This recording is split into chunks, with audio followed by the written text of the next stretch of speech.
Hey, hello. Welcome to another idea type lesson thing with guitars and noises. Today, I was going to throw this idea of modifying pentatonic scales. That sounds quite complex, even though it's not. A standard pentatonic scale is this idea of, which is basically starting from the high E, 2 notes per string. You got 15-12. 15-12, 14-12, 14-12, 14-12, and then finish on a 15-12. So you've got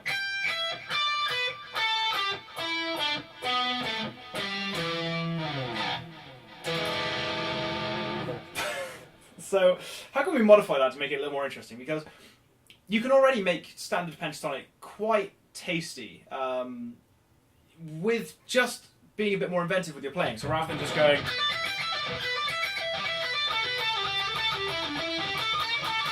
all that stuff, you can be a bit more inventive and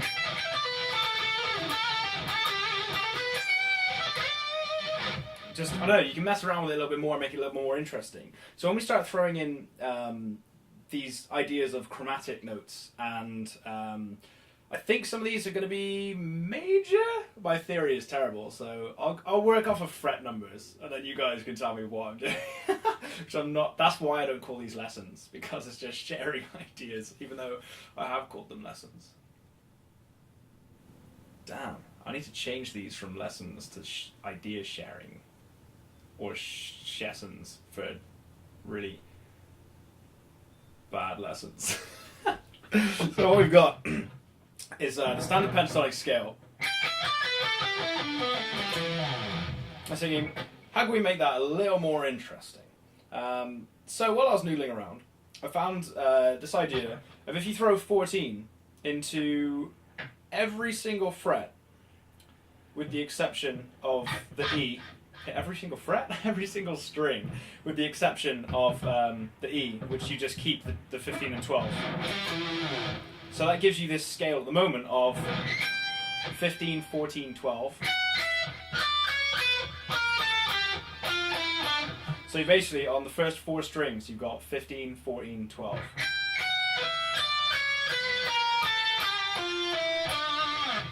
Then throw in this chromatic idea, where on the A string, rather than doing 14, 12, you've got 14, 13, 12. And then just finish on the 15-12 normally. So that gives you this scale of... And a lot of the, oh, that was pretty slick type licks that you hear, it's because of this chromatic thing at the end. So that's how it finishes really nicely. So the idea I'm getting to, really, is as long as you're using these notes,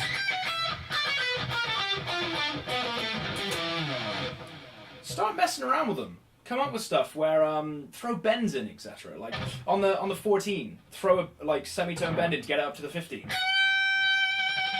And you're still using those 3 notes, 12, 14, 15, so you can do this type of stuff.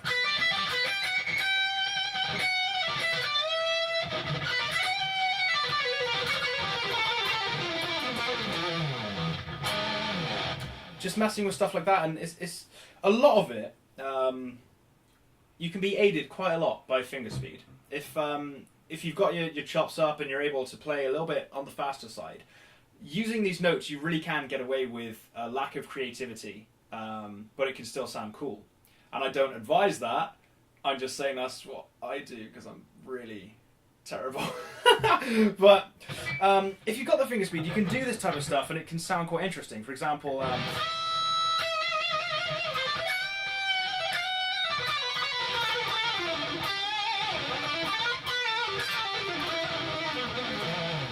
that type of stuff, and it's like, it's nothing unique, it's nothing that hasn't been heard before, but it might help you out when you're playing something along with some blues. If you've got like a standard kind of, if you've got all that stuff, sometimes it can just help to be able to go.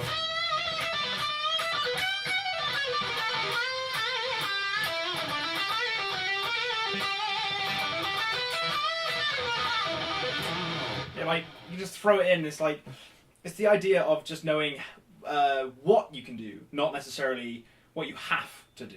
Like, I'm not saying whenever you play pentatonics, just only play these now. I'm just saying, like, it's an extra tool to the bag, you know? So, with that idea of chromatics, I'm going to finish by showing you this really neat little lick that I came up with, which sounds slow. It sounds like this.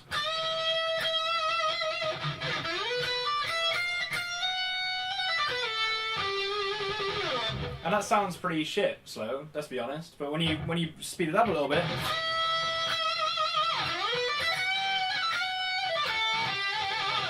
that was a little bit different, but I make this stuff up as I go along, like, so please forgive me. But the idea will be the same. So, at the moment we've got this chromatic idea, where you're using all 4 notes from 12 to 15. Which is this. You'd have this bend on the 15 on the B. And then you kind of, what are you doing now? Here, to get some of that emotion in there, I really like the way semitone bends sound. So if you just, after this bend on the 15 on the B string, if you do a 12-15, then a 12-14 on the E, but now bend the 14 up to the 15, so you've got this. So at the moment you'll have this type of idea.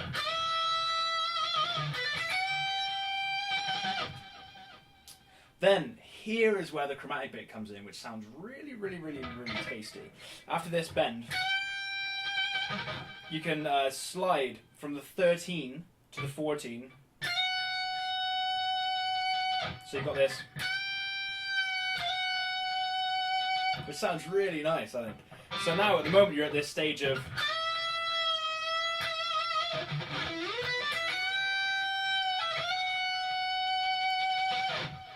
then to finish off, you can literally just 15-12, then 15-12 on the B. Then on the B, slide from the 12 to the 10. And then finish on the 12 on the G. So that'll sound like this.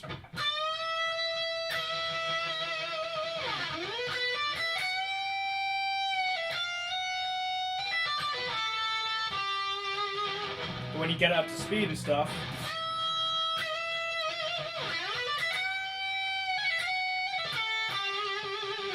it can sound really, really tasty. I love that, like, finish of, because I've never been able to finish things like that where they sounded good, but I think it's the before that kind of,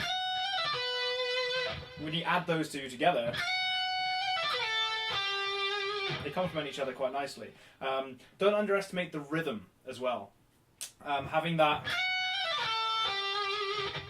you need that kind of slightly longer pause on the 10 on the B. So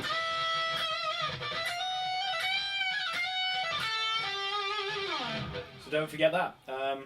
Other than that, the next lick I'll probably try and get my ass into sorting out for you guys would be this one. This is what I mean. This is why it's not the lesson yet.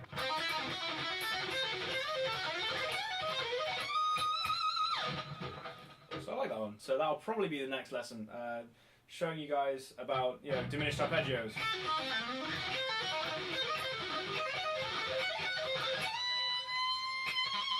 All of that jazz. So, very, very short lesson. Idea, sharing, it's not a lesson. So, hope you enjoyed it.